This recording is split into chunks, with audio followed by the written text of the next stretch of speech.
Abdurrahman bin Auf, sang miliarder yang merangkak ke surga. Bayangkan seorang pedagang yang hartanya memenuhi seluruh Madinah. Ia bisa saja hidup mewah, membangun istana, dan tenggelam dalam kemewahan dunia.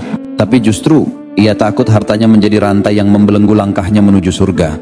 Ia adalah Abdurrahman bin Auf, seorang sahabat Rasulullah SAW yang namanya harum bukan karena harta, tapi karena bagaimana ia menggunakan hartanya.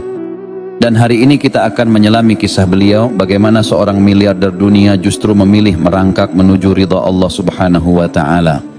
Abdurrahman bin Auf lahir dalam keluarga kaya di Mekah. Ia mewarisi bisnis besar, dihormati di pasar, dan dikenal jujur oleh siapa saja. Namun, ketika Islam datang, semuanya berubah. Ia memilih Islam meski harus berhadapan dengan keluarganya sendiri, sahabat bisnis, bahkan penguasa Quraisy.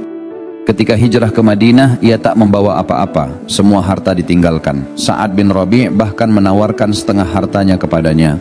Namun dengan senyum tulus Abdurrahman berkata, "Semoga Allah memberkahi hartamu, tunjukkan aku jalan ke pasar." Inilah filosofi hidupnya. Harta bukan sesuatu yang didapat dengan meminta, tapi dengan kerja keras dan keikhlasan. Di Madinah, Abdurrahman mulai dari bawah. Ia berdagang mentega dan keju di sudut pasar. Namun sikap jujurnya menarik perhatian banyak orang. Tak butuh waktu lama, ia kembali menjadi pedagang sukses.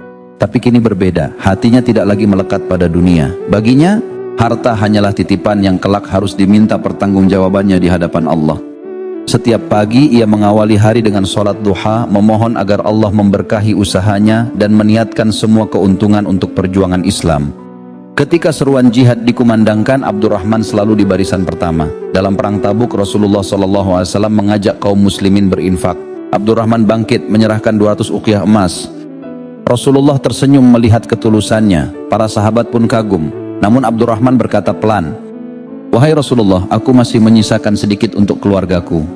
Sikapnya mengajarkan keseimbangan. Ia memberi namun tidak melupakan amanah terhadap keluarganya. Ia kaya namun dermawannya tanpa hitungan. Pada suatu hari Madinah bergetar. Sebuah kafilah besar 700 unta penuh muatan gandum dan bahan makanan memasuki kota. Itu semua milik Abdurrahman bin Auf. Para sahabat kagum dengan besarnya kekayaan itu. Tapi tak lama kemudian Abdurrahman memutuskan sesuatu yang mengejutkan. Semua ini untuk Allah dan Rasulnya. Seluruh isi kafilah disedekahkan. Ia tak berpikir dua kali. Baginya keutamaan memberi lebih manis daripada menikmati sendiri. Meski hidup berkecukupan, Abdurrahman sering menangis. Suatu hari ketika dihidangkan makanan lezat, beliau menunduk dan air matanya mengalir. Ketika ditanya mengapa, ia menjawab, "Mus'ab bin Umair yang lebih mulia dariku gugur syahid hanya dengan sehelai kain lusuh.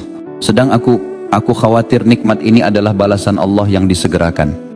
Tangisan ini bukan tangisan sedih karena dunia, tapi karena kesadaran betapa beratnya hisab di hadapan Allah bagi orang yang diberi kelapangan harta. Menjelang wafat, Abdurrahman bin Auf menyiapkan wasiat. Ia membebaskan 100 budak yang ia miliki. Ia memberikan emas kepada seluruh sahabat yang ikut perang Badar. Ia bahkan membagi-bagikan hartanya untuk kaum muslimin yang membutuhkan.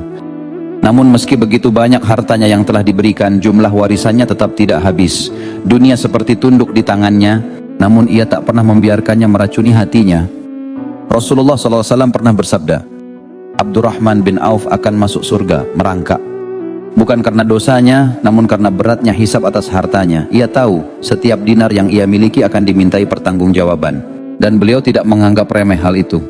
Namun para ulama menyebut kelak di surga banyak orang yang tertolong dari infak dan sedekahnya, sehingga langkahnya yang berat akan menjadi ringan bersama doa-doa mereka. Kisah Abdurrahman bin Auf adalah cermin bagi kita semua. Islam tidak melarang kita menjadi kaya, namun kekayaan harus menjadi alat menuju akhirat, bukan tujuan dunia. Abdurrahman mengajarkan kepada kita, peganglah dunia di tanganmu, tapi jangan pernah izinkan ia melekat di hatimu. Semoga kisah beliau menjadi inspirasi, agar setiap rezeki yang Allah titipkan, bisa menjadi kendaraan yang mengantarkan kita menuju ridhonya, bukan justru menjadi beban yang menyeret kita ke dalam hisab yang berat. Jangan lupa klik subscribe, like dan notifikasinya. Terima kasih.